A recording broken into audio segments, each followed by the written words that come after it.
साथियों नमस्कार। आज हिंदी कहानी में एक ऐसे व्यक्ति की कहानी जो बहुत ही मज़ेदार और ज्ञानवर्धक है।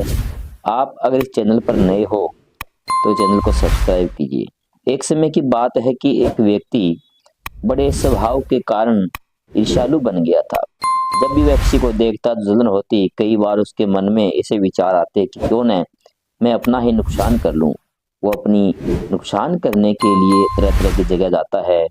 लेकिन एक दिन उसको एक कोई सज्जन आदमी मिलता है और वो उससे बात करता है। तो उन्होंने कहा कि आप हमारे गुरुदेव के पास जाइए और गुरुदेव आपको इस समस्या का समाधान ज़रूर बताएंगे। व्यक्ति ने सोचा कि क्यों न बात को मान लिया जाए और वो व्यक्ति की बात मानकर उस गुरुदेव के पास चल पड़ता है। साथियों, गुरुदेव के पास जाकर के वो क्या बात बताता है। जैसे ही गुरुदेव के पास बैठता है तो गुरुदेव के चेले उनके पास बैठे थे।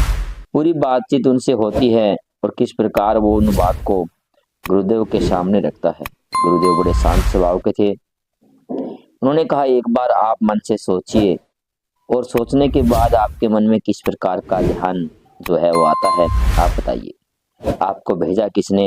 उन्होंने कहा कि मुझे एक सज्जन व्यक्ति मिले और उन्होंने आपके पास भेजा है कि गुरुदेव जब आपको पास बिठा करके अपना आशीर्वाद देंगे तो निश्चित तौर पर तुम इस समस्या से बाहर निकल जाओगे।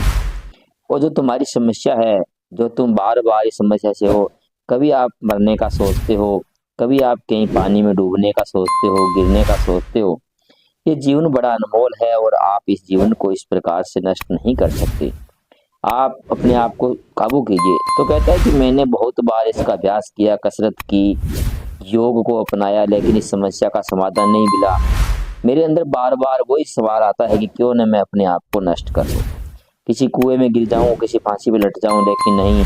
तो किसी ने कहा कि आप आयुर्वेद का सहारा लीजिए, योग कीजिए, अपने खान पान को बदलिए। जो तेरे अंदर ईर्ष्या है, जलन है, वो हो सकता है किसी खान पान के कारण तेरे अंदर आती हो, लेकिन विश्वास नहीं हुआ और वो इस बात से नहीं हुआ। तो गुरुदेव ने समझाया कि देखो मनुष्य, ऐसा है कि आप घर जाओ और एक मोमबत्ती लेकर के जाना। उस मोमबत्ती को जला लेना। जैसे ही मोमबत्ती जलती है तो आपको अपनी पीड़ाओं को ध्यान में रखते हुए उस मोमबत्ती की तरफ पूरी पैनी निगाहें से निहारना है और निहारते रहना। जिस जलन के कारण तुम ईर्ष्या के कारण परेशान हो, उस मोमबत्ती को देखना। कितनी सुंदर मोमबत्ती जल रही है, कितनी सुंदर पहले थी। और वो आप जाके घर जाके इस काम को करिए। व्यक्ति घर जाता है और उस काम को करता है और जैसे ही वो इस काम को करता है तो उनके मन में क्या आता है कि मोमबत्ती जलकर नष्ट हो जाती है और गुरुदेव की बात याद आती है कि गुरुदेव ने कहा कि कितनी सुंदर मोमबत्ती जल करके पूरी तरह से नष्ट हो गई। तो गुरुदेव का दिया आशीर्वाद उसको याद आया और बड़ा खुश हुआ। जैसे गुरुदेव के पास जाकर बात बताता है कि गुरुदेव, आपने तो मेरी आंखों के ताले खोल दिए, अन्यथा मैं तो मेरे जीवन को नष्ट कर लेता। तो साथियों, कहने का भाव है कि ज्ञान बड़ी चीज होती है, ज्ञान को अपनाओ।